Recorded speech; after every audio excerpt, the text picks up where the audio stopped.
평생투자 파트너 유튜브 시청을 진심으로 감사드립니다. 주식 관련한 상담을 원하시는 구독자 분들께서는 현재 화면 상단에 표시되는 무료 종목 상담 신청하기를 터치하셔서 성함과 연락처를 남겨주시면 상담 도와드리도록 하겠습니다. 감사합니다. 안녕하십니까. 평생투자 파트너입니다. 5월 2일 수요일입니다. 오늘 방송할 내용은 시황 이야기하고 그 다음에 어떤 그 대북 남북 경협주라고 하죠. 그죠? 남북 경협주에 대한 어떤 선을 긋는 게 좋을 것 같아요. 어디까지를 좀 봐야 될지에 대한 선, 그 다음에 관심 종목들을 좀 이야기를 좀 드려보겠습니다. 일단 오늘 방송할 내용은 좀 무난한 것 같습니다. 무난한 것 같고, 혹시 그 주말에 저희가 이제 그 카페에다가 올려드렸던 그 트레이딩하는 그 실전 트레이딩하는 방식이라고 해서 1편, 2편, 3편까지 동영상으로 제작해서 카페에 올려드렸는데 좀 많이 공부해 보셨는지 좀 모르겠습니다. 많이 보시고 이게 심플한 듯 하면서도 상당히 좀 어려운 부분도 있습니다. 그래서 보면 볼수록 어렵다라는 생각도 하실 겁니다. 처음에는 아주 간단한 느낌도 받으실 텐데 보면 볼수록 어렵다라는 생각을 하실 겁니다, 아마. 근데 그러면서 이제 조금씩 발전하지 않은가 뭐 이런 생각도 합니다. 일단 지금 보고 계시는 화면은 이쪽이 월간 차트, 주간 차트, 일간 차트입니다. 그리고 이렇게 보조지표들이 위아래로 이렇게 많이 깔려 있는데요. 이렇게 보조지표들을 많이 깔고 보는 것은 저는 보통 하수라고 이제 생각을 합니다. 저 역시도 그러한 어떤 테두리 안에 있기 때문에 저 역시도 보조지표를 상당히 많이 도움 받기도 하고, 어쩔 때는 너무 혼란스러울 때는 보조지표를 아예 빼고 보기도 하고 이렇게 하는데요. 일단 오늘은 보조지표를 깐 상태에서 일단 그냥 방송을 해보겠습니다. 일단은 최근에 수급을 다시 한번 보겠습니다. 보면 기관 투자자들은 그냥 뭐 횡보 정도, 외국인들은 계속 좀 팔고 있는 정도의 모습이고, 개인 투자자들은 계속 계속 매수를 하고 있죠. 그리고 코스닥을 보면 코스닥 역시도 개인 투자자들은 계속 좀 매수하고 있죠. 보면 이렇게 좀 매수를 하고 있고, 외국인들은 좀 팔고 있고, 기관들도 이도 저도 아닌 정도로 모습 보입니다. 뭐라고 할까요? 수급만 보면 일단 지수를 있는 그대로 보지 않고 일단은 어떤 수급의 모습만 보면 매수가 아니죠. 지금의 모습은. 그쵸? 개인들만 쭉 사고 있는 것은 다들 아시겠지만 남북경협주 관련한 것들이 좀 많다라고 좀 보시는데, 일단 수급만 보면 도저히 매수하고 싶은 이런 마음이 생기지 않는 정도의 위치입니다. 다만 그럼에도 지수가 2500포인트를 돌파하고 오늘은 조금 빠졌지만 그래도 깨지 않는 정도의 모습이 보이긴 하는데, 이것이 진짜인지 아닌지는 아직 이번 주 정도까지는 좀 더 확인해 볼 필요도 있겠습니다. 아무튼 지금의 수급의 모습을 보면 오히려 더 기분 나쁜 모습입니다. 지금 막 여기저기서 뭐라고 할까요? 그 남북경협주가 아니면 어디 가서 명함도 못 내밀 정도로, 그죠? 남북경협주에 치우친 어떠한 이런 상승 흐름들이 보이잖아요. 근데 잘 생각해 보세요. 이러한 뉴스들 불과 한 1, 2주 전만 하더라도 이런 코스닥 벤처 펀드에 대한 뉴스들이 많았죠. 그렇죠? 사실 이들의 자금이 어디로 집행됐다라고는 아직 정확히 확인도 잘 되지 않거든요. 근데 이것으로 인해서 이 이전의 뉴스들이 상당히 많았고 요렇게 왔죠. 근데 지금은 요 이야기는 이제 싹 들어가고 지금은 이제 남북 경협 관련한 어떤 뉴스들만 나오는데 저는 이것은 기자들의 어떤 혹은 방송의 어쩔 수 없는 한계가 아닌가라는 생각이 듭니다. 매일매일 어떤 프로그램을 만들려고 하다 보면 내용을 이렇게 쥐어짜내야 되거든요. 그러니까 지금 아주 매체 미디어에서는 아주 딱 좋은 거죠. 방송할 거리들이 많아졌다는 거. 하지만 이것이 실제 매매와 연관이 될 수 있을까라고 보면 지금은 좀 아니라고 좀 생각을 하고 일단은 이따가 좀 말씀드려 보겠지만 테마주 지금 보면 남북 경협에 관련한 것은 지금까지는 어떤 테마주의 모습이 아직은 강하죠. 오늘 그 카페에 제가 공유해드렸던 그 기사 보면 이제서야 정부도 어떤 로드맵을 준비하고 있다라는 이야기들이 좀 많아요. 그 말은 이제부터 이제 준비할 것이다라는 이야기들이 이제 이야기가 나왔거든요. 근데 그거 역시도 그런 이야기를 할 수밖에 없는 상황이겠죠. 이러한 정치 사회 이런 문화가 지금 막 완전히 달라졌잖아요. 며칠 만에. 이런 상황에서 정부 쪽에서 전혀 아직은 관심 없습니다. 이렇게 말할 수 없거든요. 도움이 된다면 검토해보겠다, 준비해보겠다 이런 이야기는 당연한 것인데 확실한 거는 아직까지는 어떤 정확한 어떤 공식적인 어떤 무언가는 아직은 없다라는 것이고 근데 이것이 흔히 정부 정책이 나오기 전에 많이 올라가는 경우가 많죠. 그렇죠?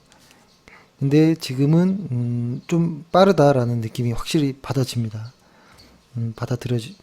느낌을 받고 있고 보통 이 테마주에서 끝나지 않고 진짜로 추세가 만들어지려면 아주 오랜 시간 갑니다. 기본 1년 반, 2년 정도는 상승을 합니다.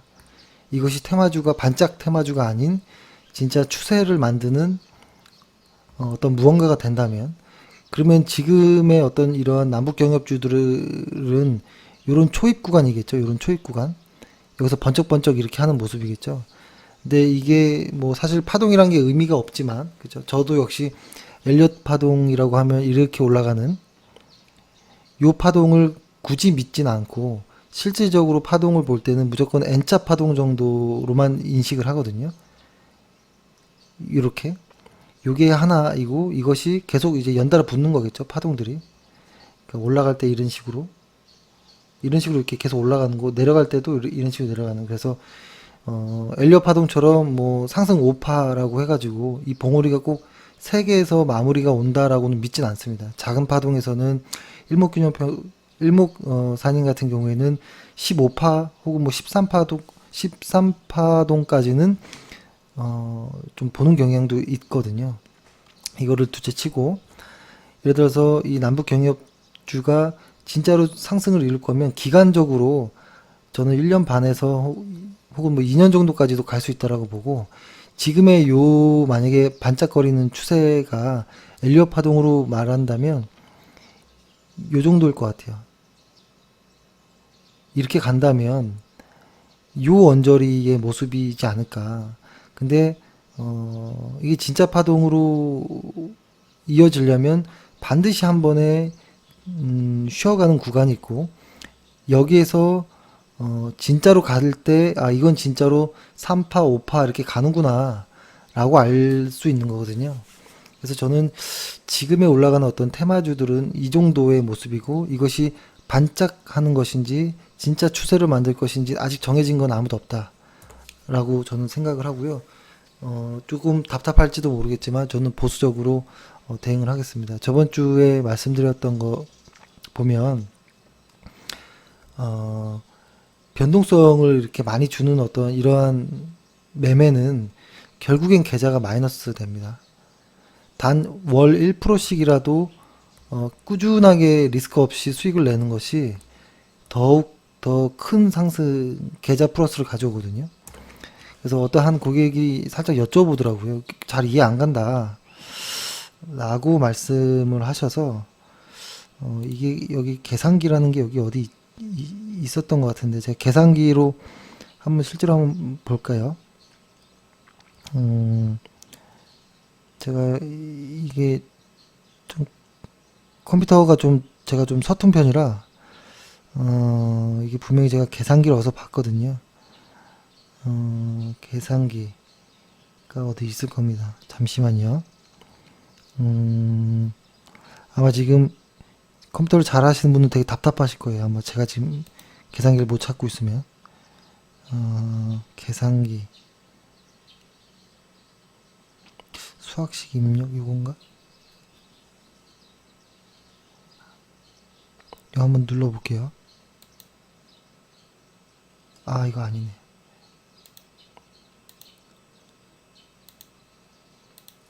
죄송합니다. 아, 예. 아, 잠시만요. 제가 잠시 멈추고 찾아볼게요. 아, 예. 제가 계산기를 찾았는데요. 잘 이해가 안 간다, 상식적으로. 이런 이야기를 하시더라고요. 예를 들어서, 왔다 갔다 이 변동성이 있는 어떠한 이러한 매매가 왜, 계좌를 마이너스로 만드는지를 잘 이해가 안 가시는 것 같아 하셔서, 그냥 있는 그대로 한번 계산기로 한번 보여드려 보면, 이런 거죠. 예를 들어서, 100만 원으로, 1000만 원으로 투자를 해볼게요. 1000만 원으로 투자를 해보면, 그래서, 처음에 플러스 10%를 수익을 냈다라고 한번 가정을 해볼게요. 여기가 보면 10%는 1100원이죠. 그 다음에 마이너스 10%. 근데 한번 같은 걸로 한번 왔다 갔다 한번 해볼게요. 지금 두 달째 된 플러스 10, 마이너스 10 이렇게 해봤고요. 그 두 번째 달에 만약에 또 플러스 10 하고 또 마이너스 10 이게 지금 조금 오래 걸릴 수도 있겠는데요. 플러스 10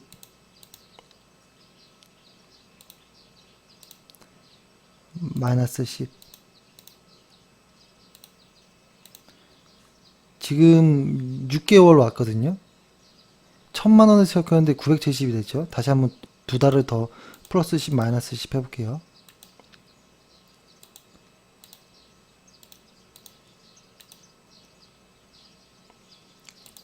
그럼 960 계속 줄어들어요. 이렇게 지금 보이시죠? 좀 한 번 더 해볼까요?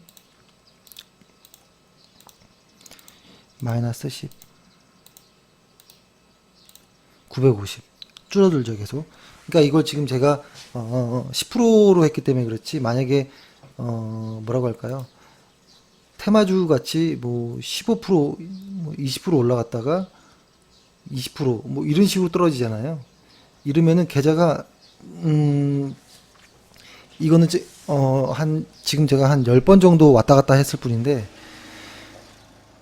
한 두어 달 가면 계좌가 한 20, 30% 손실 납니다. 이렇게만 매매를 플러스 마이너스가 섞여 버리면.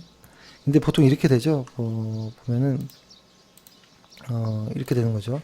뭐 한 여러 종목들을 매매하잖아요. 테마주 하시는 분들은 여기에서 한두 종목이 플러스 10 마이너스 10 플러스 10 마이너스 10 이런 것들이 계속 이렇게 종목이 많은데 이렇게 섞여 있으면 진짜 불과 몇 달 안 걸립니다. 몇 달 안 걸린 상태로 20, 30% 계좌가 금방 마이너스 납니다. 근데 그 이유를 몰라요. 왜 이렇게 됐지? 왜 이렇게 됐지라고 하는데, 이게 그 변동성이란 게 그런 것입니다. 변동성이란 게 한번 원금이 손실이 나면 올라가는데 시간이 걸리잖아요. 더 오래 걸리잖아요. 그런 것이죠. 그래서 저는 좀 답답할 수도 있겠지만 일단 테마주라고 아직은 성격을 짓고, 다만 정부의 의지가 좀 보이면서 조금 더 정확한 어떤 구체적인 무언가가 잡힐 때 그때부터 좀 관심을 가질 것이고, 그것이 실제로 어떤 회사가 실제로 참여하는지까지도 확인을 충분히 다 하고서라서도 해도 괜찮다라고 봅니다. 지금 아무것도 없는 상황이에요. 지금은. 그죠? 지금 현대 로템이 갑자기 그 철도를 깐다고 볼 수 있을까요? 지금? 그죠? 현대 로템 오늘 엄청 올라갔죠. 그죠? 지금 뭐 불과 한 뭐 아주 뭐 짧은 시기 안에 지금 2배가 올라갔습니다. 14,000원 주간 차트로 보면 14,000원이었던 저점을 찍고 지금 34,000원 정도까지 갔으니까 2배 좀 못 미치지만 이게 너무 말이 안 되는 것 같아요. 그죠? 지금의 이런 모습들이. 근데 이런 쪽에 수급들이 보면 상당히 개인 투자자분들의 수급이 많아요. 상당히 불안하고 마음이 편하지 않습니다. 지금 보면은 지금 현대로템도 보면 외인과 기관이 다 매도하고 있거든요. 이거 아마 지금 오늘 정도에 잡은 분들은 당분간 좀 물릴 가능성도 높습니다. 그리고 오늘도 보니까 엄청나게 왔다 갔다 하더라고요. 현대건설이라고 일단은 보면 이거 역시도 오늘 윗꼬리가 상당히 크게 달렸죠. 그죠? 고점이 10%대였고 종가가 1%대니까 9%, 그러니까 고점에서 잡은 사람들은 9% 마이너스인 거예요. 이게 언제 이것도 보면 최근에 보면 지금 계속 외인과 기관은 지금 다 팔고 있네요. 그죠? 이건 지금 다 개인들만 사는 겁니다. 현재 개인들만. 그래서 일단은 이게 저의 입장은 뭐냐면 아직은 테마주다. 아직은 테마주고 이것에 테마주가 아닌 테마주가 아니려면 정부의 어떤 의지가 들어가야 되고 그 다음에 자금이 이동해야 된다. 아직 자금 이동하지 않았고 의지는 저는 생길 거라고 보겠죠. 당연히 생길 것이겠죠. 근데 아직 자금이 어디로 간지 모르고 이 자금으로 통해서 누가 매출이 늘지는 아직은 알 수 없는 거잖아요. 어떤 회사의 매출이 늘지는. 그렇죠? 아주 복잡한 게임이 될 수 있습니다. 그렇게 되면 기대감으로 올랐던 것들은 다 급락하게 돼 있습니다. 이제 이러면은 어떤 결과가 되냐면 오르고 떨어지는 게 반복되면 결국엔 계좌는 마이너스입니다. 오히려 운이 없어서 고점에서 매수하셨다면 이것은 답이 없는 이런 또 느낌이 나오죠. 또 계속 묶여 있는, 그죠? 그래서 지금 상당히 매매하기 어려운 구간인 것 같아요, 확실히. 남북 경협 아닌 쪽은 상당히 어렵고 최근에 주말이 아니었죠. 쉬는 동안에 삼성바이오로직스에 어떤 악재가 나왔죠. 그러니까 이제는 좀 지긋지긋한 것 같아요. 이 삼성전자라고 하기보다는 이재용, 그죠? 이재용 부회장의 어떤 승계를 위한 여러 가지들 편법들이 아주 그러니까 한국 시장을 다 흐트러 놓는 것 같아요. 앞으로는 이러한 식이 없기를 바라겠지만, 그러니까 얼마 전에도 제가 카페에 한번 올렸듯이 삼성물산이라는 회사의 재무제표만 보면 매수도 해볼 수 있겠다라고 하는데 삼성물산이다라고 딱 이름표를 떼서 보여주면 손이 안 간다라고 했던 이유가 약간 좀 이런 느낌도 좀 있었던 것 같아요. 그러니까 지금은 바이오에 대한 것도 삼성바이오로직스가 뭐 법적 대응하겠다라고 하지만, 그러니까 금강원이 어떻게 할지, 금강원이 준비 없이 터트린 건지, 준비가 돼 있는 상태에서 터트린 건지는 알 수는 없지만, 이 악재가 쉽게 끝날 것 같지는 않습니다. 그렇죠?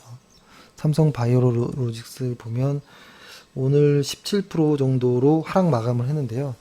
일단은 삼성바이오로직스를 저점이다라고 생각하시면 안 될 것 같아요. 저점 매수하는 이런 단타하는 분들, 그러니까 전문적으로 직업적으로 단타하시는 분들이야 뭐 그러려니 하겠지만, 그냥 누군가 지금 삼성전자 많이 빠졌대라고 해서 들어가는 것은 절대 아니다라고 말씀드리고, 굳이 삼성바이오로직스를 지금 바닥에서 잡을 이유가 전혀 없다라는 겁니다. 그렇죠? 이게 삼성바이오로직스가 일간 차트상으로 보면 조금 많이 하락한 것 같은데요. 주간 차트로 보면 아직도 하락이 깊게 남아 있습니다. 아직도 하락하려면 폭이 많이 남아 있을 수 있어요. 그래서 바이오로직스 같은 경우에는 저점 매수 뭐 이런 단타 이런 거에 유혹에 넘어가지 마시고 그냥 안 보셔도 됩니다. 당분간은. 그래서 지금 보면 혼탁한 것 같아요. 바이오 쪽에서는 셀트리온은 엄청난 매도가 나오고 있고요. 오늘 삼성바이오로직스는 조금 외국인들의 매수가 나왔지만 그것이 제가 보기에는 이거 무조건 싸다 사야 돼라고 들어오는 건 아닌 것 같고요.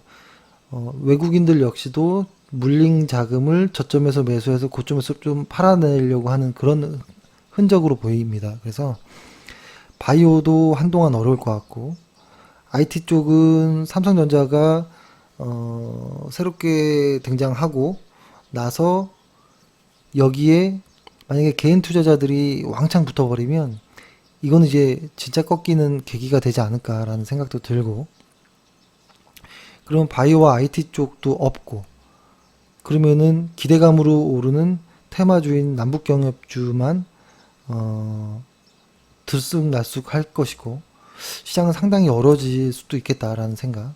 그래서 얼마 전이 아니죠. 월요일날 돌파했던 코스피 지수 일간 차트를 이렇게 보면 2500포인트를 돌파했지만 이것이 하나도 마음이 편하지 않다라는 이야기를 드립니다. 마음이 편하지 않고 수급 역시도 엉망이고 지금 어떻게 딱 손이 가기가 애매합니다.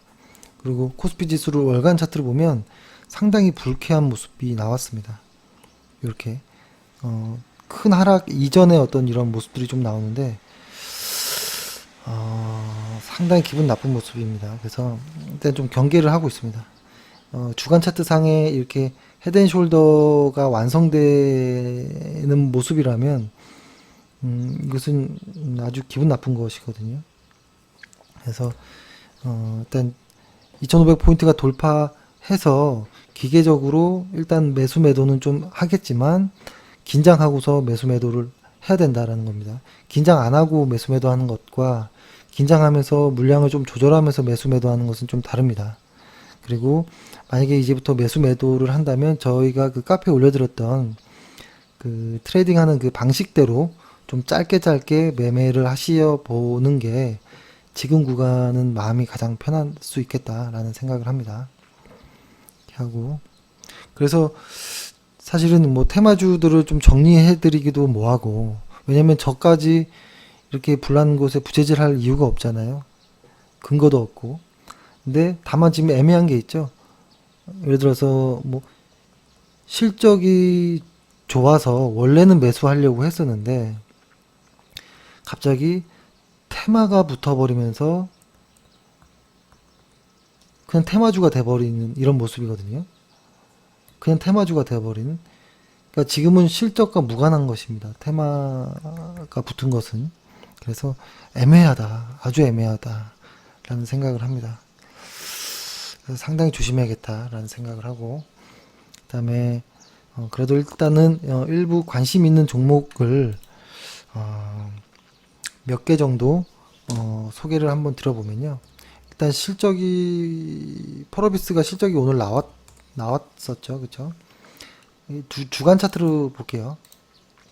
주간 차트로 펄어비스를 보면 이거는 영업이익률이 50%가 넘고 ROE가 50%가 넘어요. 그쵸? ROE가. 이런 것들은 만약에 빠지더라도 그렇게 많이 빠질까 하는 이런 좀 의구심이 좀 나거든요. 너무 실적이 좋기 때문에. 그리고 지금 제가 관심 있어 하는 것은 요 모습입니다.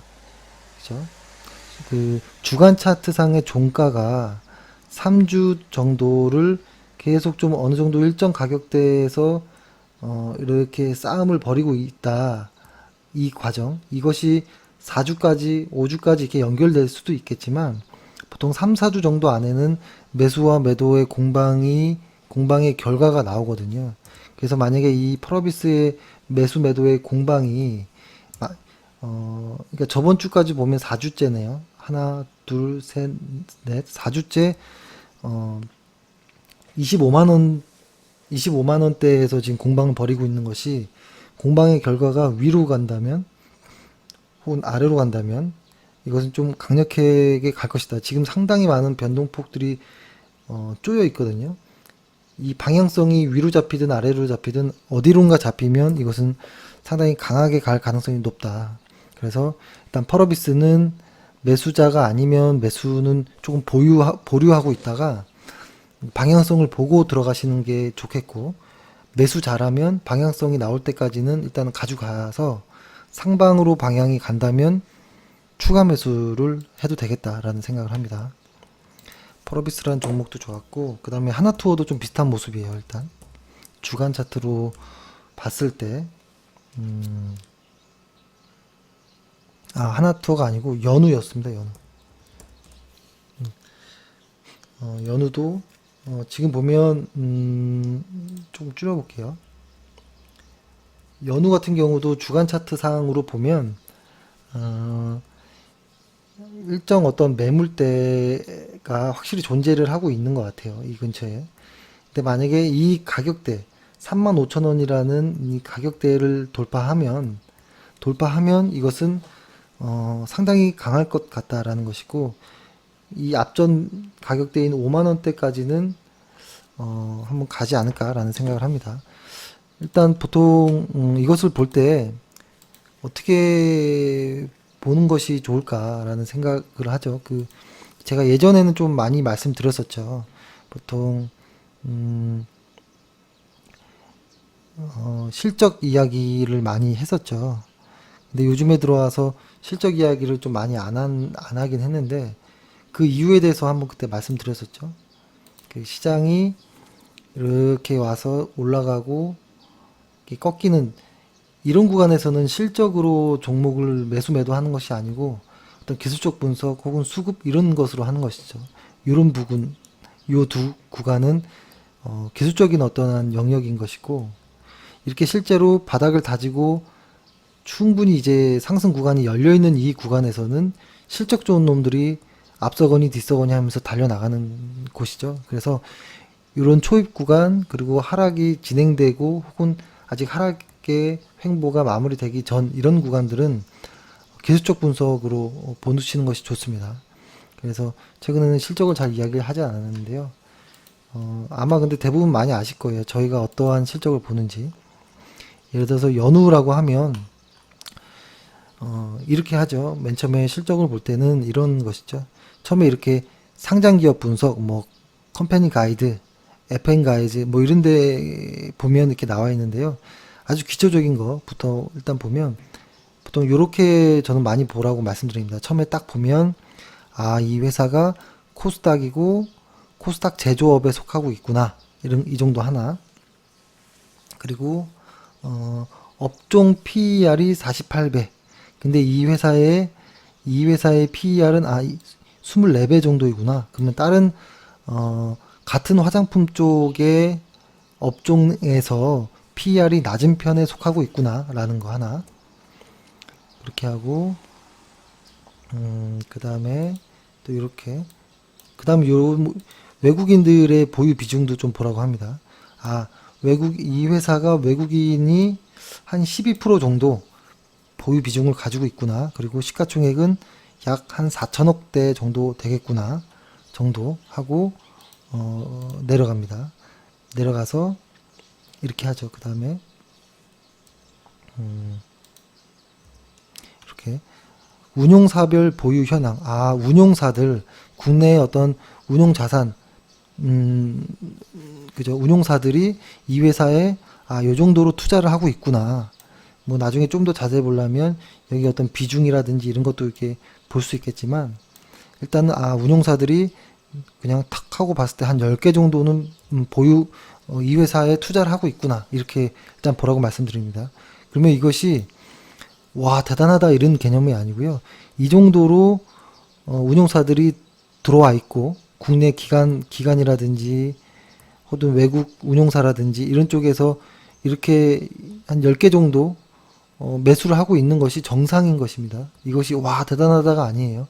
그리고 외국인들의 보유 비중도 한 12% 정도. 이것이 뭐 대단한 것이 아닙니다. 보통 좋은 회사들은 다 이렇습니다. 그리고 이 회사는 꽤 물량이 많이 없구나 라고 봐야 되겠죠. 한 70% 정도가 문겨 있구나. 그러면 한 30% 정도만 유통 물량이구나, 이렇게 보는 겁니다. 그렇게 보고 쭉 내려가서 여기 어떤 목표치들 뭐 이런 것들 넘어가시고, 그 다음에 이 회사는 대략적으로 그래도 어떤 회사이구나, 이 정도는 한번 읽어보고 가는 게 좋겠죠. 이 회사는 화장품 용기를 만드는 회사이고, 이쪽에 화장품 용기도 저는 예전에는 상당히 이게 쉬운 건지 알았는데요. 그렇지 않다 하더라고요. 화장품 용기가 경제적 혜자가 있을 만큼 기술력이 상당히 있어야 된다라는 이야기를 하더라고요. 그 다음에 실적을 볼 때는 저는 연간으로 놔두고 보는데요. 일단은 이렇게 됩니다. 예를 들어서 연간으로 2017년, 18년, 19년, 20년 이렇게 우상향하는 것이 이렇게 좋죠. 좋은데 반드시 분기별로도 우상향해야 됩니다. 특히 매출이 분기별로 우상향하지 않으면 실적이 급락하는 경우가 많아요. 근데 이런 거겠죠. 예를 들어서 이렇게 볼게요. 15년, 16년, 17년, 18년, 19년 이렇게 왔을 때 분기별로 연간으로 봤을 때는 매출이든 실적들이 이렇게 증가를 한다라고 했을 때, 그쵸? 증가라고 했을 때 분기도 이렇게 조금씩 증가하면 좋겠지만 한번 이렇게 왔다 갔다 하면서 올라갈 수도 있거든요. 이렇게 분기별로. 근데 단기적으로 볼 때 분기별 매출이 이렇게 상승할 때, 그리고 이렇게 하락할 때가 있을 거예요. 연간으로 보면은 꾸준히 우상향하지만, 근데 가장 주가랑 밀접한 것은 분기별 매출이 하락할 때 확실히 하락하는 경우가 많아요. 주가가. 제가 아마 이 말씀을 처음 드렸던 것 같은데 나중에 재무제표 관련한 것들을 좀 공부할 때 한번 말씀을 드릴 텐데요. 그래서 매출은 연간으로도 보지만 분기별로도 꼭 봐야 된다라는 겁니다. 여기 보면 제가 안 보이실 테니까 읽어드리면 2016년에 2346, 여기 제가 적어볼게요 한번. 2016년도에 2346, 2017년도에 2293, 매출이 연간으로 빠져 있죠. 근데 올해 2018년도에 2602, 매출이 일단은 올해 확 뛰었죠. 그럼 이것을 분기로도 한번 볼게요. 분기로도 보면 분기로 보면은 과거부터 보면 2010 요때거든요. 2017년 6월, 그러니까 2분기 요때 여기에서 보면은 1분기에서 2분기로 갔을 때 상승했었는데, 그죠? 이렇게 하면 안 되겠다. 잠시만요. 이렇게 제가 이거 표현해 볼게요. 일단은 연간으로는 매출이 이렇게 왔죠. 그러면은 요 구간에서는 어떻게 매출이 분기에 이루어졌느냐라고 보면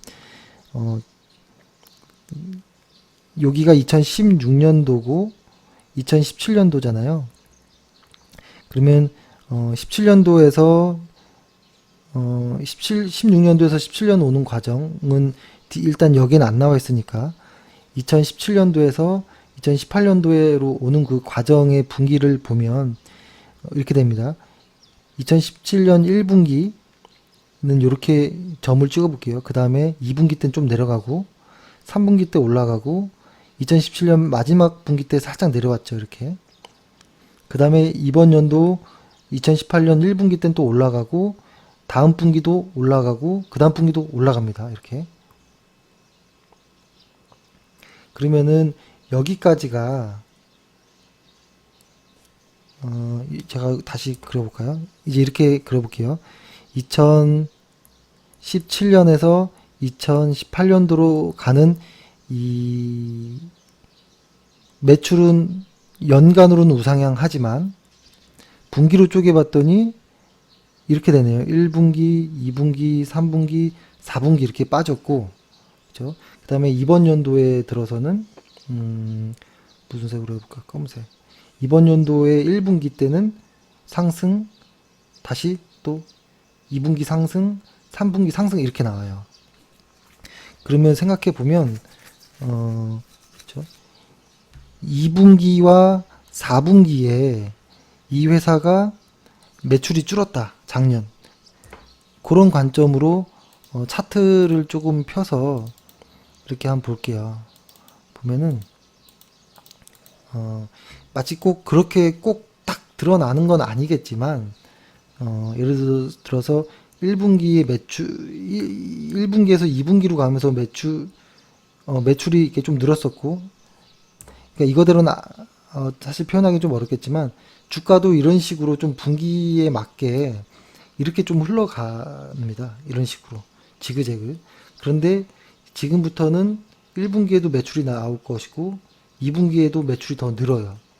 근데 긴 호흡으로 봤을 때는 ROE랑 EPS랑 이런 것들도 다 보고 어떤 좀 대조표, 그러니까 요즘엔 대차대조표라고 안 하죠. 그 뭐라고 하죠? 재무상태표라고 하죠.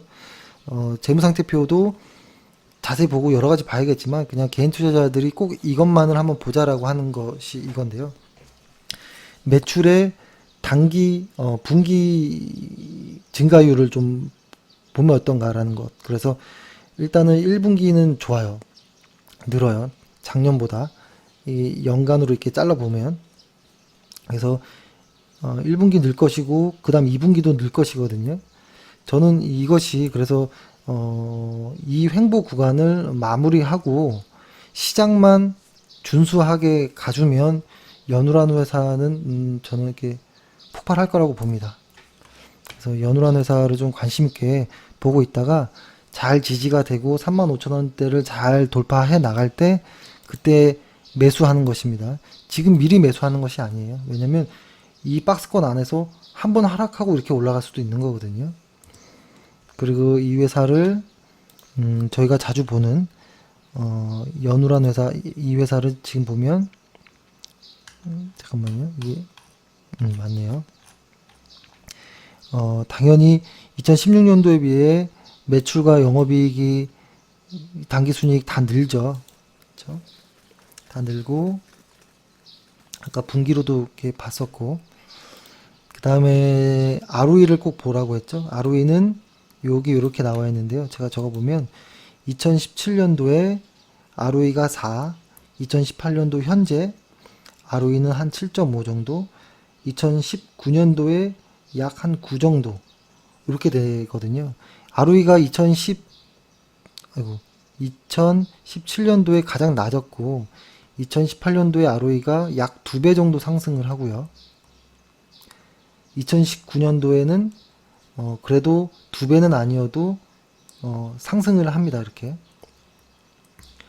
이 정도의 ROE의 상승이라면 이거는 매수 관심 종목이다. 이렇게 보시는 거예요. 그렇죠? 그리고 EPS 이렇게 나와 있는데요. EPS도 한번 적어보면 2017년도에 EPS가 628원, 근데 이번 연도에 예상 EPS는 1183원, 그 다음에 내년에 2019년도에는 1586원. EPS가 껑충껑충 뛰죠. 이렇게. 그러니까 최소 20% 이상 상승하면 아주 훌륭하다라고 보거든요. 솔직히 EPS가 매년 20% 이상 상승하는 회사는 손가락 한 10손가락은 넘어가네요. 한 두세 손 정도가 있을 정도거든요. 그러니까 50개 정도가 안 돼요, 보통. EPS가 20%씩 상승하는 회사들은 연간. 그러니까 2000개 중에 아주 작은 수치입니다. 그 중에 하나다라는 거. 그래서 예를 들어서 지금 화장품 업종에 어떠한 포트폴리오에 화장품 업종이 없다라고 한다면 저는 대장주야 뭐 LG생활건강이나 뭐 아모레나 코스맥스나 이런 것들이 대장주가 되는 것이고, 만약에 이것이 매수가 되어 있지 않다면 저는 연우까지도 관심 종목에 포함하고 싶습니다. 이 정도. 그래서 오늘 조금 이야기를 좀 드렸네요. 사실 근데 이것이 의미가 있을까 싶습니다. 지금과 같은 어떠한 장세에서 실적대로 주가가 가기는 힘들 것도 같다라는 생각도 하고, 그리고 그래서 이 종목은 급할 건 없습니다. 지금 바닥을 어떻게 다지는지를 좀 더 면밀히 봐야 될 때인 거고, 지금 이 종목은 최근에 외인과 기관들이 그렇게 매수가 그렇게 좋은 편은 아닌 것 같아요. 지금은 잠깐 쉬는 것 같은데, 그렇다고 수급이 없는 게 아니거든요. 지금 좀 쉬는 정도로 보여요. 그래서 아마 외인이나 기관들이 매수가 좀 티가 나게 들어오는 이럴 때가 있을 겁니다. 아마 그때부터 들어가셔도 될 것 같고요. 지금 이 보시는 게 일간 차트인데요. 저번 주에 제가 요거 중간에 MFI라는 보조지표를 말씀드렸었죠. 만약에 MFI가 다시 이 중앙선을 돌파한다면 그때 매수 한번 해보셔도 좋을 것 같아요. 지금은 아직은 조금 더 봐야 되겠다라는 모습 합니다. 근데 다만 뭐 적립식으로 매수하는 분들이라면 뭐 3%씩 뭐 이런 식으로는 타진 매수 정도도 가능하겠죠. 이렇게 되는 거. 그리고 보통 이렇게 실적을 보면서 주가를 볼 때는 주간 차트로 저는 많이 봅니다. 주간 차트. 그리고 조금 다시 또 관심 있는 거는 하나투어. 하나투어는 뭐라고 할까요? 이렇게 보면 아직도 전고점이 20만 원대인데 지금 12만 원대이면 저는 아직 갈 거라고 보는 것 같아요. 그러니까 하나투어 같은 경우에는 단기적으로 매매하기가 어렵고, 오히려 주간 차트 상에서 또 여유 있게 천천히 매매하는 분들이라면 하나투어 정도는 매매하셔도 좋을 것 같다라는 생각을 합니다. 이것도 역시 실적을 한번 볼까요? 아까 봤던 방식으로 한번 볼게요. 그러니까 요 FN 가이즈 요거 하나와 차트 하나 이렇게 있으면 돼요. 그리고 뉴스들은 두 번째인 것입니다. 일단은 아까 처음 같이 볼게요. 외국인의 보유 비중이 25% 정도 있구나. 그리고 업종 PER이 26인데 이 회사는 25 정도이구나. 뭐 거기서 거기이구나. 왜냐면 하나투어가 대장주이기 때문에, 그렇죠? 그런 것이고, 그 다음에 아마 제가 이렇게 좀 유치하게 설명하면 싫어하실 거예요. 제 회원분들은 다 아는 내용을 또 왜 이래 이럴 겁니다. 시가총액이 1조 3천억, 약 1조 4천억 정도 되는구나 라고 체크하고 넘어가고, 그 다음에 여기 보면 기관 투자자 뭐 운용사들이 이런 식으로 대충 봐도 한 10개 정도 이상 들어와 있구나. 정상적인 수요와 공급이 이루어지고 있는 회사구나 라고 일단 보여지고, 이제 지분의 형태, 국민연금공단이 한 13% 정도 보유하고 있구나. 자사주가 4.7% 정도. 자사주가 이렇게 많은 회사들이 사실 좋아요. 자사주의 비율이 높은 회사들이 좋아요. 자사주의 비율이 높은 회사들이 그렇게 많은 편이 아니거든요. 그렇죠? 이렇게 보고 어떤 회사구나 이렇게 읽어보시고, 그 다음에 연간으로 이렇게 했을 때 쭉 보는 겁니다. 일단 매출 먼저 보면, 매출이 이 회사는 2013년도부터 현재까지 한 번도 줄지 않았어요. 그리고 영업이익은 여기서 한번 정체가 됐고, 한번 올라왔다가 2016년도가 영업이익률의 바닥을 찍었고, 그 다음 2017년도에 상승, 2018년도에 상승, 이렇게 됐거든요. 그러니까, 영업이익이 2016년도에 200, 예를 들어서, 그 다음 2017년도에 400, 670, 영업이익률이 이렇게 늘어요. 거의, 큰 상승인 거죠. 100%, 50% 이런 식으로 늘죠. 아, 그러면 이 회사가 뭐가 있지? 이렇게 뭔가 좋아지지? 이런 관점에서 보는 겁니다. 순이익도 75억 했던 회사가 127억. 근데 순이익이 많이 달라져요. 2016년도에 75억이었던 순이익이 2017년도에 127억. 근데 올해 500억이 넘어가요. 아니, 2018년도 올해 뭐가 있는데 이렇게 확 순이익이 늘어버리지? 뭔가 있나? 하면서 이제 좀 관심을 갖고 보는 거겠죠. 그렇게 하고 나서 뭐 다른 어떤 부채 비율이라든지 이런 것들 쭉 보는데, 보통 제가 부채 비율이나 이런 것들을 자주 여기서는 말씀 안 드렸던 거는 ROE가 높고 EPS가 높고 매출과 영업이익과 순이익이 매년 꾸준히 올라가는 회사가 부채 비율이 높기가 힘들어요. 그죠? 근데 꼭 봐야 되는 어떠한 항목인 건 맞지만, 제가 그래서 그러한 이유로 좀 많이 보지 않았던 겁니다. 이 정도가 강하게 상승을 하고 있는데 부채 비율이 높다? 이것은 이상한 겁니다. 그러기가 힘듭니다. 그리고 ROE를 보면 2016년도에 ROE가 6, 2018년도에 ROE가 22. 이거 너무 많이 올라가죠. 그리고 EPS가 1,100원 정도였던 게 올해는 4,000원대로 EPS가 올라가요. 이거는 뭐 볼 필요도 없이 그냥 매수 홀딩인 것이에요. 사실 하나투어 같은 종목은. 그러니까 저희도 사실 좀 후회되는 것이 이 당시 때 좀 매수를 했었고 중간에 이제 매도를 하긴 했었는데, 계속 가지고 있었어도 뭐 훌륭했겠다, 뭐 이런 생각은 합니다. 근데 이것을 주간 차트상 보면 이제는 향후 한 2년 전까지의 매물이 뭐 없어요.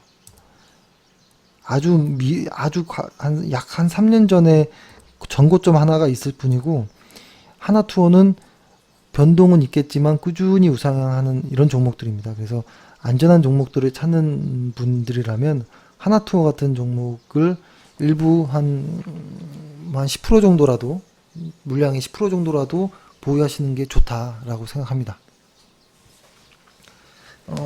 그러면 이것을 이제 일간 차트로 한번 그 타이밍을 한번 보자면, 제가 이것을 왜 보려고 했냐면, 제가 저번 엊그제 월요일이군요.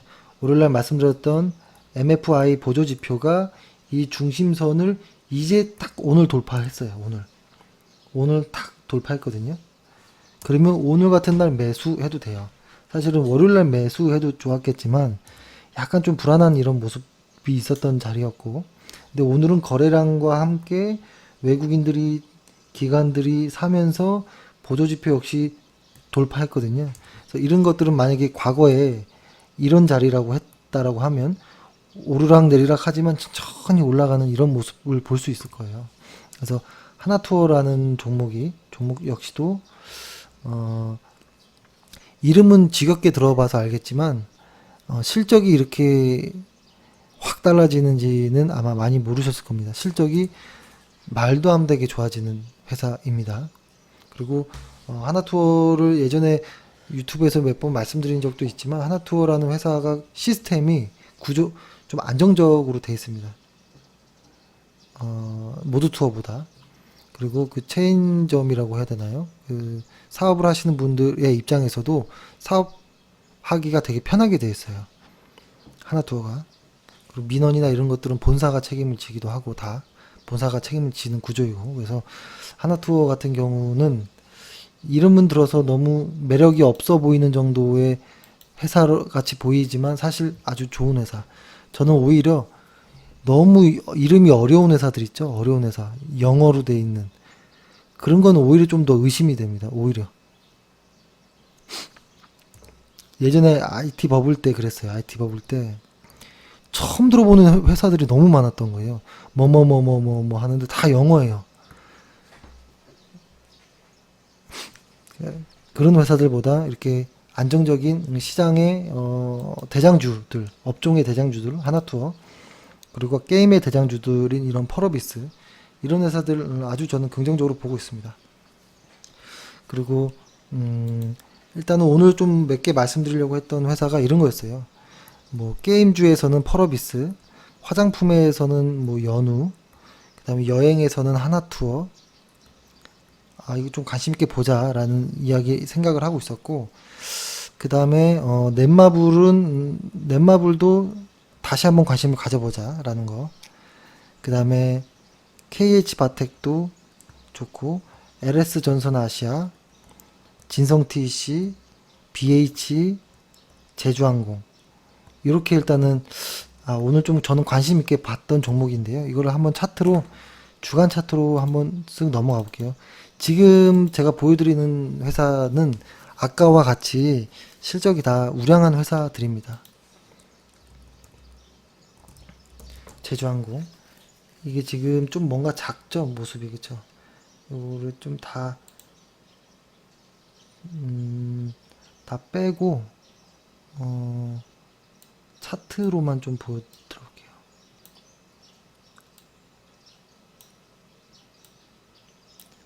보면, 이렇게 좀 큼직하네요. 이것들도 이렇게 종가가 이렇게 작게 모여드는 모습에서 거래량이 없으면서 톡 튀어 올라가는 모습 있죠. 이런 것도 좋아요. 이게 보통 헷갈려 하는 경우가 있는데요. 신고가를 내는 종목들 있죠. 신고가를 내는 종목들이 거래량이 계속 늘지 않아요.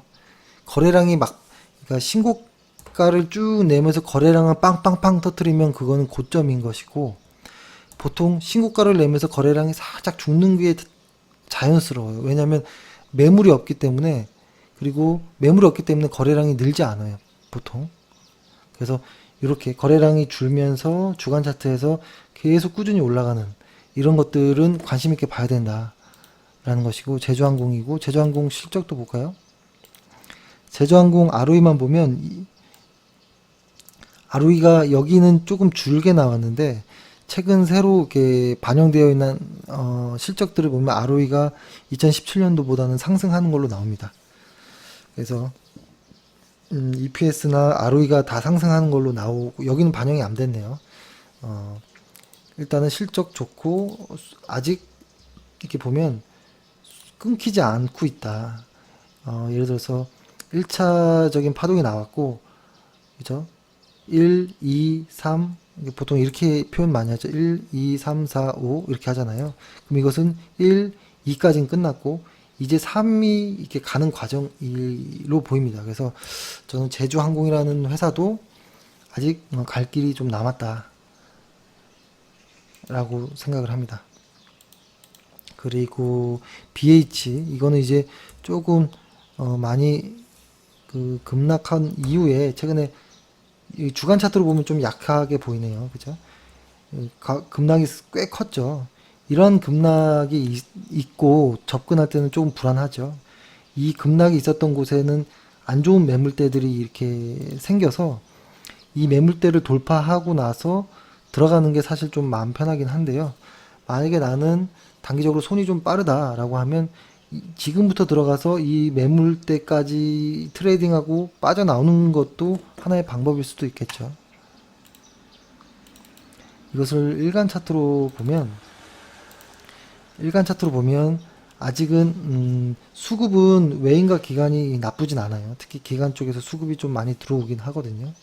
그래서 만약에 손이 빠른 사람이라면 오늘 정도 그리고 오늘 정도도 매매할 타이밍이었다라고 봅니다.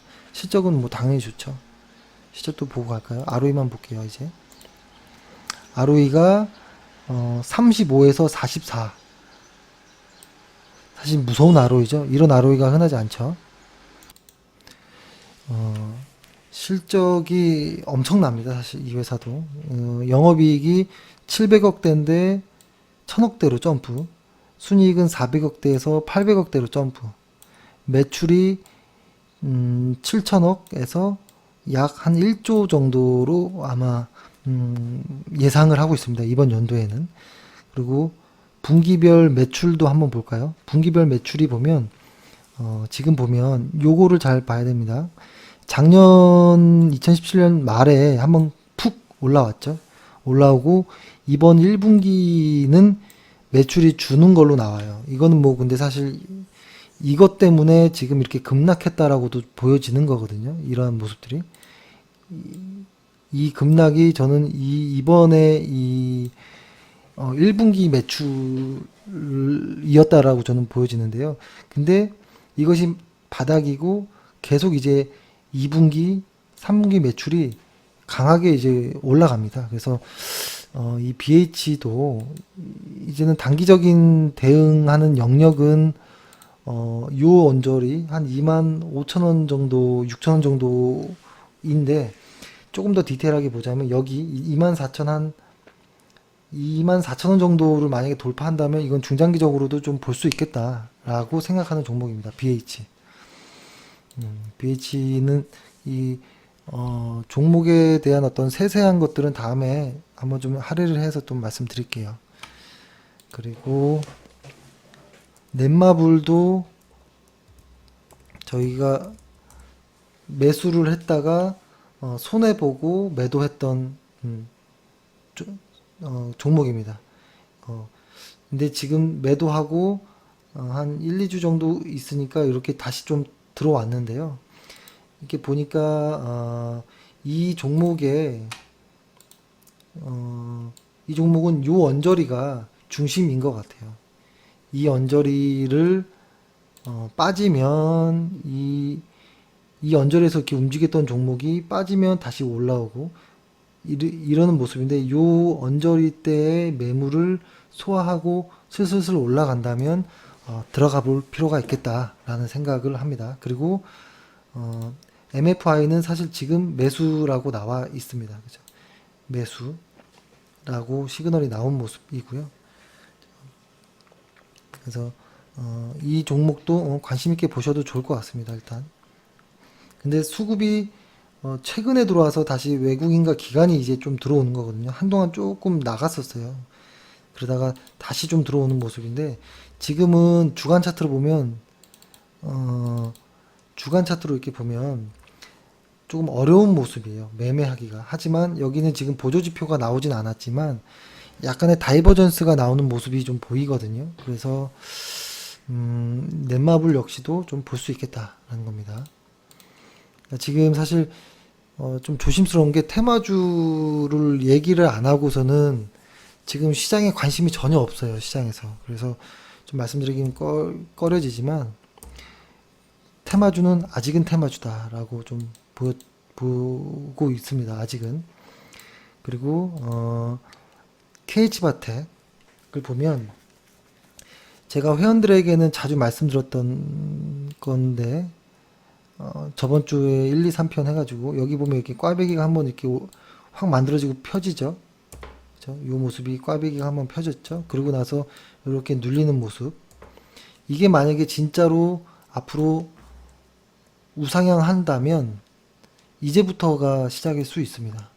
이 꽈배기가 한번 펴지는 모습이 나왔고, 그쵸? 이렇게 나왔고, 이 매물 소화 과정이 여기서 이뤄졌고, 이 매물 소화 과정에서 거래량은 없었고, 그쵸? 거래량이 없었다라는 게 아주 좋은 거예요. 이때 올렸던 어떠한 매수 세력들이 이때 팔지 않았다라는 것이고, 요때 빠졌던 거는 요때 물렸던 사람의 매물인 것이고, 이때 새로 올린 사람들은 그대로 보유하고 있습니다. 그래서 이제부터는 KH바텍이 갈 확률이 좀 있겠다라고 보여지고, 일간 차트로 보면 이거 역시도 MFI가 이제 좀 돌파하려고 하는 모습이 보입니다. 실적도 한번 살짝만 보고 가면 KH바텍이 계속 적자였다가 올해 턴어라운드가 이렇게 되는 모습이죠. 사실 제가 좋아하는 회사는 어떤 회사냐면 이게 보면 이렇게 딱 거서 2017년도, 16년도는 적자였는데 2018년도, 19년도에 흑자. 이런 것들도 턴 어라운드 해서 나쁘지 않지만 진짜 좋은 것은 과거가 있죠. 그리고 여기가 현재잖아요. 그러면 이때도 과거 한 3년 정도도 계속 실적과 매출과 영업이익이 계속 이렇게 우상향해야 돼요. 꾸준히 우상향하다가 우리가 매수하려고 하는 현재에 불쑥 크게 상승을 해야지 진짜라고 저는 보거든요. 이 과정이 저는 중요하다고 봅니다. 이 이전부터 매출과 영업이익과 순이익들이 이렇게 꾸준히 우상향하다가 쑥 가야지 쭉 빠지다가 올라가고 이렇게 올라가는 회사는 사실 그렇게 좋지 않아요. 그래서 실적으로만 보면 KH바텍은 뭐라고 할까요? 성장성보다는 좀 회복하는 정도, 과거의 일정 부분을 회복하는 정도이지 이게 계속 성장할 거다라고는 보여지진 않아요. 그래서 일단은 기술적으로 이런 종목들은 대응하는 것이 좀 좋다라고 말씀드릴 수 있을 것 같아요. KH바텍은. 그리고 LS전선도 이것도 예전에 한번 좀 종목 설명을 했던 것 같아요. LS전선 아시아 같은 경우는 주간 차트를 일단 볼게요. 자, 주간 차트 보면 이 전고점들에서 지금 모여 있는 모습이거든요. 이게 상당히 저는 의미 있다고 봅니다. 상장 이후 팡 빠지고 테스트 실패 이렇게 왔는데요. 만약에 여기에서 다시 빠지면 빠질 수도 있는 거예요. 그래서 이 하단에서 반등할 수도 있는 것이고, 그죠? 만약에 빠지면 이 하단에서 한번 공격해 볼 필요가 있을 것이고, 이번에는 진짜 만약에 돌파한다면 이 돌파하는 각에서 매수도 가능하다. 근데 만약에 돌파가 안 되면 기다렸다가 이 바닥에서 한번 매수해 볼 수 있겠다. 이런 것은 저점 매수가 가능한 종목인 거죠. 이것들은 이렇게 박스권이 누가 봐도 티가 나는 것들은. 그리고 과거에 꽈배기가 열리고 이 고점을 돌파하는 것이 이번이라면 꽤 큰 상승도 나올 가능성이 높다라는 것이고, 실적으로 일단 말씀드려보면 ROE로 먼저 말씀드리면 10이었던 ROE가 13으로 점프하는 아주 의미 있는 ROE가 나오고, 매출도 4천억, 2017년도에 4천억, 4,037억에서 4,883억. 매출이 20% 이상 상승하는 것이죠. 그죠? 순이익도 143억에서 182억. 그러니까 보통 이렇게 매출과 영업이익 그리고 EPS가 20%, 25% 정도 이상 성장하는 회사를 공략하는 것을 저희는 선호합니다. 그렇다고 20% 미만으로 실적이 성장한다고 나쁜 회사는 아닙니다. 그러니까 저희가 이런 것이죠. 예를 들어서 주간 차트를 만약에 저희가 이렇게 성장세가 20% 이상이라는 것을 이렇게 규정하는 이유는 이래야지만 주간 차트에서 돌아 나갑니다. 이렇게. 이것을 흔히 200일 이동평균선, 50일 이동평균선이 내려오던 50일 이동평균선이 이렇게 강하게 올라가려면 이러한 골든크로스가 나온 이후에 완전히 상황이 뒤바뀌려면, 하락하던 것이 상승으로 가려면 최소 20% 이상 상승이 나와야 이러한 차트 패턴이 나오거든요. 그래서 20%라는 것을 상당히 의미 있게 보고, 최근에 이 종목은 외국인들의 매수가 상당히 강했고, 지금 여러 번의 어떤 테스트 과정이 있었는데, 저는 일단은 관심 있게 봅니다. 근데 관심 있게 보는 자리이고, 하지만 이게 시장에서 어떤 대장주가 될 것이냐, 뭐 이런 것은 확실히 모르겠어요.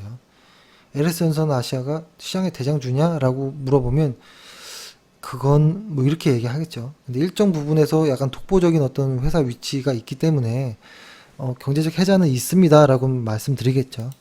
그래서 이런 것들은 다른 종목과 비교하지 말고 지수만 보면서 매매하는 것도 하나의 방법이 될 수 있겠다라는 생각이 들고요.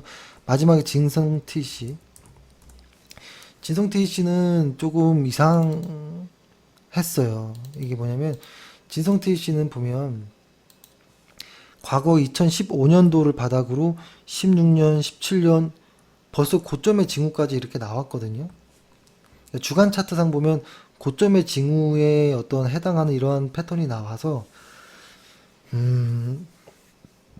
이것을 소개하기는 조금 애매합니다. 왜냐하면 실적은 사실 실적과 좀 무관하게 갔었거든요. 이 회사는 실적이 보면 ROE가 과거에 2015년도를 시작으로 계속 빠졌었고 드디어 요번 연도부터 ROE가 점프해서 올라가거든요. 근데 이제 요거는 해외 그 미국의 어떤 제가 갑자기 회사 이름을 까먹었네요.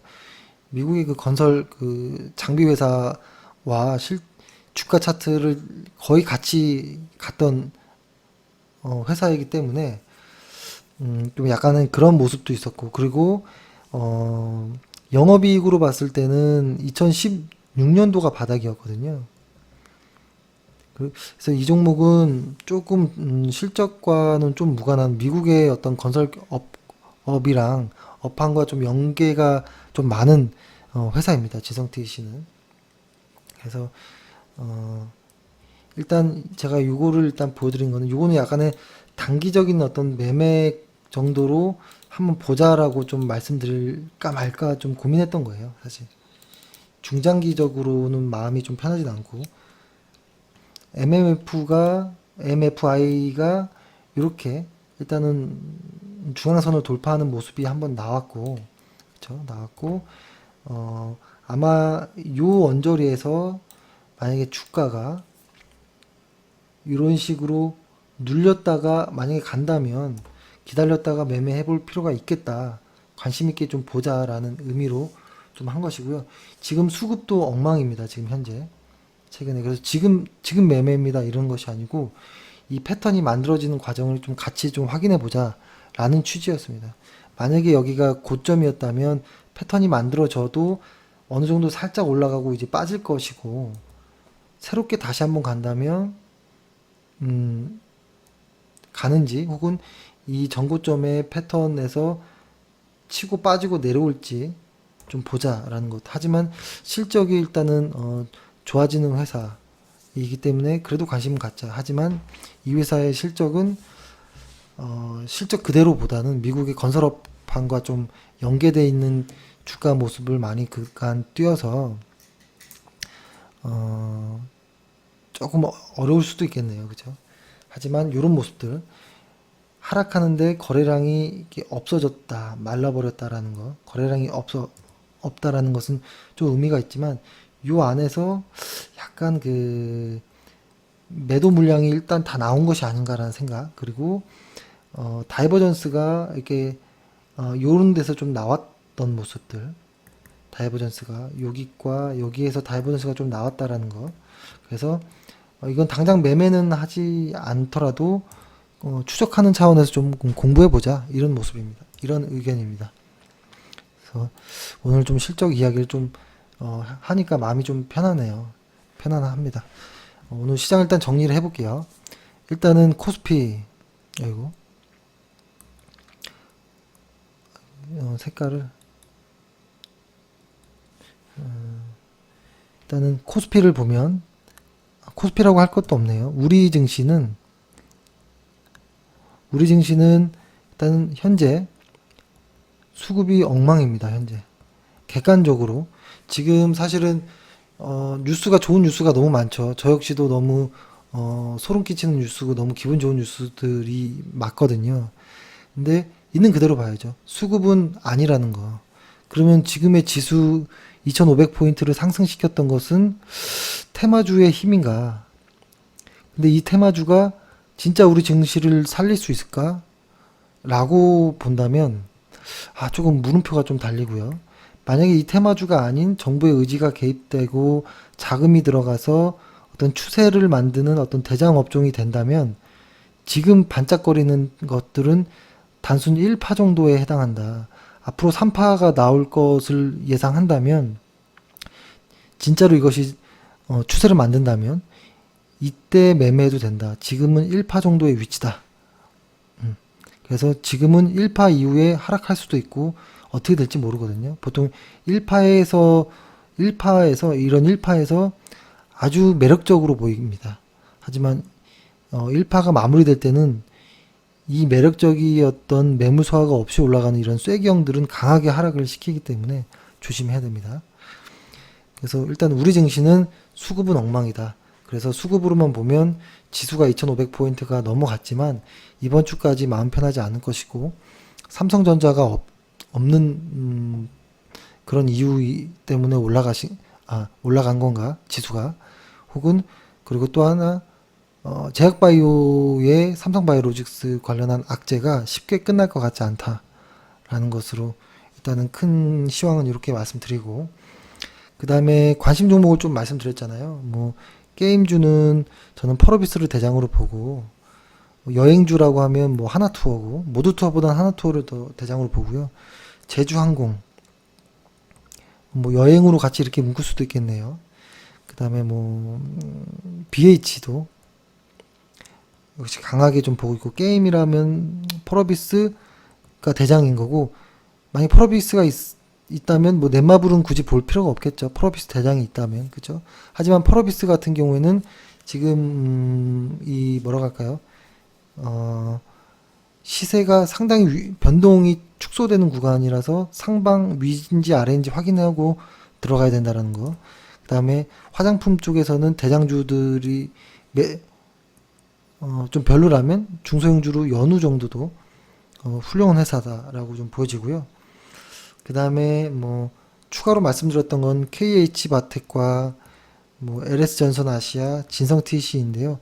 요거는 그냥 공부하는 정도의 목적으로 보셔도 좋을 것 같네요. 요 정도 넷마블까지도 이렇게 그러면 4개 정도만 펄어비스, 뭐 연우, 제주항공, 하나투어, BH 요 정도가 로 정리하면 좋을 것 같습니다. 일단 하고, 그 다음에 실적을 볼 때는 오늘 말씀드린 거는 매출, 분기 매출이 주가의 단기 조정과 상승에 가장 밀접할 때가 많아요. 분기 매출, 그러니까 연간으로는 매출이 쭉 우상향하지만 이 분기에 매출들이 왔다 갔다 하면서 이렇게 갈 거잖아요. 이렇게 분기 매출이 꺾일 때 주가 조정은 거의 대부분 옵니다. 주가 조정. 그래서 이제 실적들이 계속 나오는데 꼭 분기 매출을 꼭 확인하시는 것도 보시자.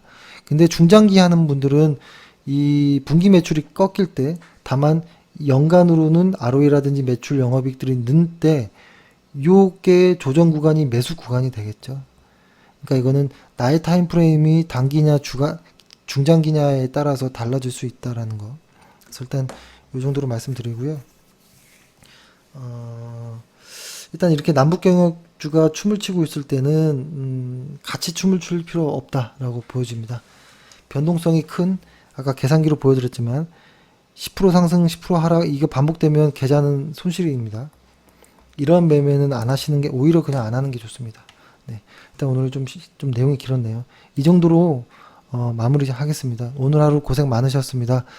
내일 뵙겠습니다. 감사합니다. 평생투자 파트너 유튜브 시청을 진심으로 감사드립니다.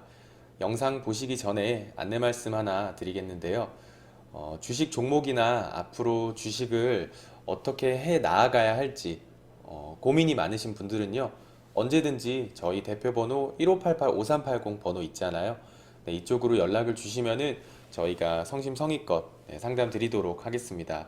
아니시면은 저희 평생투자 파트너 홈페이지 접속을 하셔가지고요, 그 오른쪽 상단에 여기 무료 체험 신청 버튼 눌러주시고 요 아래쪽에 성함과 연락처 남겨주시면은 저희가 또 상담 순차적으로 드리도록 하겠습니다. 감사합니다.